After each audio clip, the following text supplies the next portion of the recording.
एक एक करके पकड़ेंगे। मेरी बात याद रखना, टाइम लगेगा मगर हम आपको पकड़ेंगे, क्योंकि आप अगर इस पर हमला करोगे तो हम आप पर हमला करेंगे। 1 लाख वोट इलेक्शन कमीशन और बीजेपी ने चोरी किया है। और आपने मेरा कल प्रेस कॉन्फ्रेंस देखा होगा, उसमें हमने 100% साबित कर दिया है कि इलेक्शन कमीशन और बीजेपी ने मिलकर आपसे कर्नाटका से लोकसभा चुराई है। महादेवापुरा में 6.5 लाख वोट हैं असेंबली में, और उसमें से 1,250,000 वोट चोरी किए गए हैं। मतलब 6 में से 1 वोट इन्होंने चोरी किया है। 5 तरीके से चोरी की गई है।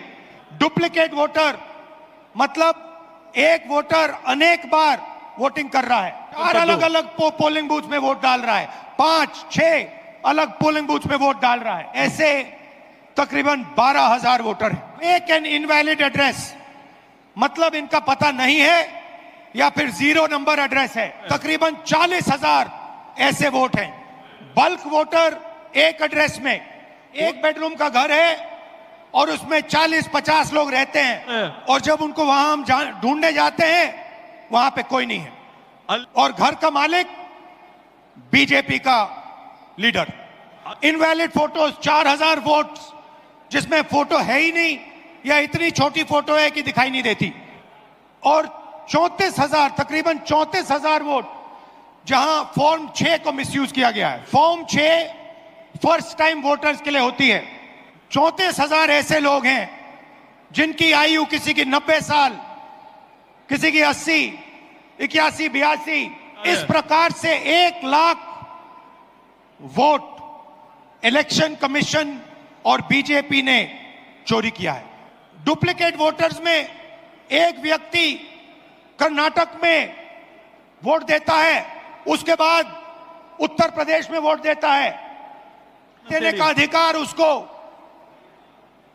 बेंगलोर में है, लखनऊ में है, वाराणसी में है, अलग अलग जगह देश में ये लोग वोट डालने के लिए ऑथराइज्ड हैं।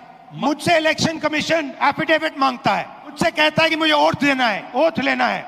मैंने पार्लियामेंट के सामने, पार्लियामेंट के अंदर ओथ लिया है, इस संविधान के सामने ओथ लिया है, इस पर हाथ डाल के वोट लिया है, इस पे हाथ डालकर ओथ लिया है। और आज जब हिंदुस्तान की जनता हमारे डेटा को लेकर इलेक्शन कमीशन के वेबसाइट पर सवाल पूछ रही है, तो इलेक्शन कमीशन ने अपना वेबसाइट बंद कर दिया। मध्य प्रदेश, राजस्थान, बिहार के वेबसाइट बंद कर दिए हैं, क्योंकि वो जानते हैं कि अगर हिंदुस्तान की जनता ने इसी डेटा को लेकर सवाल पूछना शुरू कर दिया तो उनका पूरा ढांचा कोलैप्स कर जाएगा।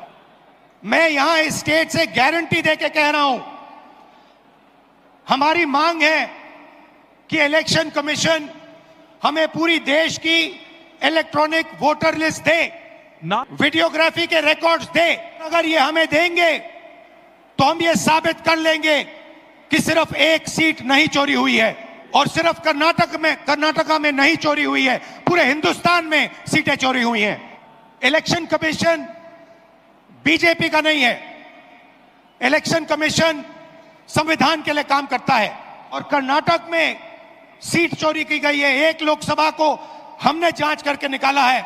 मैं कह सकता हूं कि 1 से ज्यादा सीटें यहां चोरी हुई हैं। जो कॉन्स्टिट्यूशन का फाउंडेशनल आइडिया है, 1 मैन 1 वोट, इस पर इलेक्शन कमीशन और उसके सारे के सारे अफसर आक्रमण कर रहे हैं।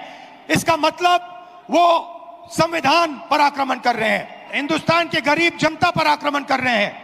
और मैं उनसे कहना चाहता हूं, अगर आप सोच रहे हो कि आप इस पर आक्रमण करके बचोगे तो फिर से सोचो, टाइम लगेगा मगर हम आपको पकड़ेंगे, एक करके पकड़ेंगे। मेरी बात याद रखना, क्योंकि आप अगर इस पर हमला करोगे तो हम आप पर हमला करेंगे।